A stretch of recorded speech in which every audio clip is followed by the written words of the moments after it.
Hello friends, તમારું સ્વાગત છે આશુ હોમ કુક કિચનમાં. ફ્રેન્ડ્સ, આજે હું બનાવવાની છું અળસીનો મુખવાસ. અળસીનો મુખવાસ અહીંયા આપણને કોલેસ્ટ્રોલ કંટ્રોલ કરવામાં પણ મદદરૂપ થાય છે અને વેઇટ લોસ કરવામાં પણ મદદરૂપ થાય એવો અહીંયા આપણે અળસીનો મુખવાસ બનાવવાના છીએ ફ્રેન્ડ્સ. હવે ફ્રેન્ડ્સ, મેં અહીંયા 400 ગ્રામ ફ્લેક્સસીડ એટલે કે અળસીના બીજ લીધા છે. એમને અહીંયા આપણે એક બાઉલની અંદર લઈ લેવાના છે. આ રીતના તમે જોઈ શકો છો. અહીંયા આપણે 1 ટીસ્પૂન હળદર પાવડર એડ કરવાનો છે અને 1 ટીસ્પૂન અહીંયા મીઠું એડ કરી દેવાનું છે. તમારે તમારા ટેસ્ટ પ્રમાણે મીઠું લઈ લેવાનું છે. અને ફ્રેન્ડ્સ, અહીંયા આપણે 1 લીંબુનો રસ એડ કરી દેવાનો છે. તમે જોઈ શકો છો આ રીતના. હવે ફ્રેન્ડ્સ, અહીંયા 5 થી 7 મિનિટ માટે આપણે આ ફ્લેક્સસીડને રેસ્ટ કરી લેવાના છે.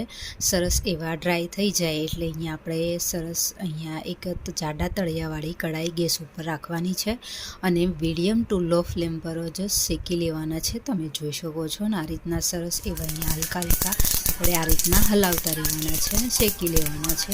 બીજ ફૂટે એટલે અહીંયા આપણા સરસ એવા ફાટી જાય, ફ્લેક્સસીડના બીજ ફાટી જાય ત્યાં સુધી અહીંયા આપણે સરસ એવા શેકી લેવાના છે. તમે જોઈ શકો છો.